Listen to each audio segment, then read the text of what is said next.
खट्टा खाने वाली चुड़ैल। रात को अचानक राधिका मौसी को किचन से कुछ गिरने की आवाज आई। उन्होंने बाहर निकल के देखा तो किचन में उन्हें कोई सफेद साड़ी में दिखा।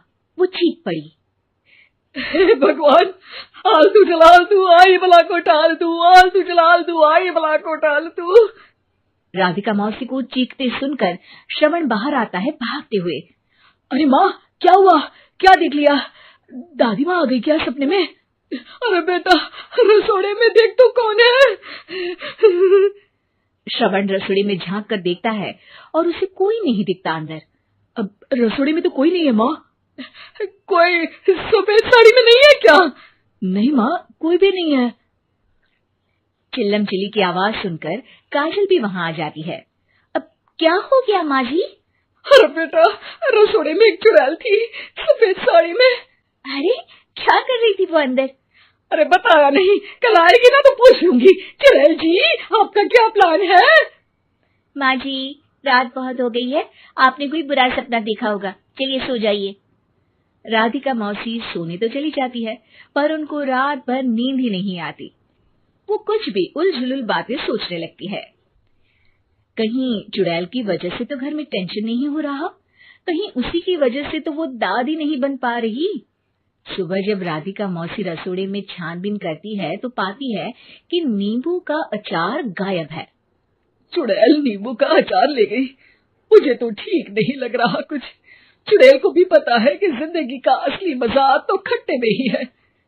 राधिका मौसी झट से श्रवण को फोन कर देती है। बेटा, मुझे समस्या समझ में आ गई है, हमें एक तांत्रिक की जरूरत है। अरे क्या बोल रही हो माँ, तांत्रिक की क्या जरूरत है? आप पूजा पाठ तो कर ही रही हो ना। आलतू जलालतू मंत्र सारे फालतू जैसे कुछ मंत्र पढ़ो, चली जाएगी अपने आप चुड़ैल। अरे नहीं बेटा, कभी चुड़ैल को कम नहीं समझते। अरे तुझे पता भी नहीं चलेगा कि कभी वो छल करके काजल की जगह घर की बहू खुद बन जाएगी। क्या माँ, कुछ भी बोल रही हो? कहाँ काजल और कहाँ चुड़ैल? वैसे एक बात बताओ, काजल को अगर गाने के लिए बोल देना तो चुड़ैल काजल की आवाज सुनकर घर तो क्या धरती लोग छोड़कर चली जाएगी। तुम ना पढ़े लिखे बच्चे हर चीज को मजाक समझते हो। तुम रहने दो, मैं खुद ही तांत्रिक को बुला लेती हूँ। अच्छा सुन, शाम को इमली लेके आना। क्या है कि चटनी खाए बहुत दिन हो गए है ना। नहीं माँ, इमली तांत्रिक से ही मंगवा लो ना, आटा वगैरह भी उसी से पिसवा लेना। देखो मुझे काम करना है। श्रवण रात को कई तरह की सब्जियों के साथ माँ के कहने पे चटनी के लिए इमली भी ले आया था, लेकिन राधिका मौसी के दिमाग में अलग ही फिल्म चल रही थी।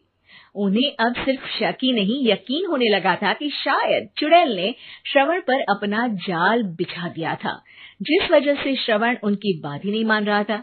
पर कोई नहीं, आने वाली रात में राधिका मौसी खुद तैयार हो गई चुड़ैल को पकड़ने के लिए। रुद्राक्ष की माला, तुलसी का पत्ता, हनुमान चालीसा सब हाथ के पास ही था, बस चुड़ैल का इंतजार था। और जैसा राधिका मौसी ने सोचा था वैसा ही हुआ। वो चुड़ैल उस रात भी आई, पर वो राधिका मौसी से तेज निकली और राधिका मौसी के उससे पकड़ने के पहले ही वो भाग खड़ी हुई। जरूर बहू पे साया है उस चुड़ैल का, तभी तो श्रवण के कमरे में गई है। और अगली सुबह राधिका मौसी पिछली रात हुए हमले में किन चीजों का नुकसान हुआ उसका हिसाब लगा रही थी।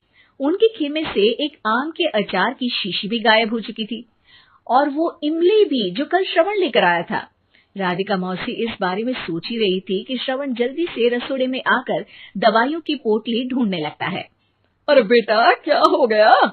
अब माँ, वो काजल की तबीयत खराब है, बहुत घबराहट हो रही है उसे। हे भगवान, मैंने पहले ही कहा था कि तांत्रिक को बुला लेते हैं, पर नहीं, अब देखो उस चुड़ैल ने काजल को अपने वश में करना शुरू भी कर दिया है। हालांकि श्रवण भूतों में विश्वास नहीं करता था, पर अब वो भी डर जाता है और राजी हो जाता है एक तांत्रिक को बुलाने के लिए। कुछ ही घंटों में तांत्रिक आ जाते हैं और राधिका मौसी तांत्रिक जी को सब बता देती है। घोर संकट, घनघोर संकट, चुड़ैल को मारू जोर चाकट, ओम भट स्वाहा खटखा के आहा। अरे ये क्या मंत्र है? मेरे खुद के ओरिजिनल मंत्र है, कल रात को ही लिखे हैं, अच्छे लगे तो दाद चाहूंगा। एक और मंत्र सुनो। अर्ज किया है आब्राकडाब्रा, दिल्ली बम्बई आगरा, चंदा मामा सोबरले सुरन मामू जारा। ये मंत्र है? अरे कोई 40 वालीसा पढ़ो ना। वक्त कम है, 40 नहीं पड़ेंगे, 20-25 में काम चलाना पड़ेगा। अलग निरंजन जाके लंदन, मुफ्त का मंजान घिस मेरे नंदन। अरे जल्दी करो तांत्रिक जी, जल्दी करो। तांत्रिक अपने उल-झलूल मंत्र पढ़ने लगता है। श्रवण को तांत्रिक पे शक होता है। वो अपने एक डॉक्टर दोस्त को कॉल कर देता है ताकि कोई अनहोनी हो तो इमरजेंसी में चीजें मैनेज हो जाए।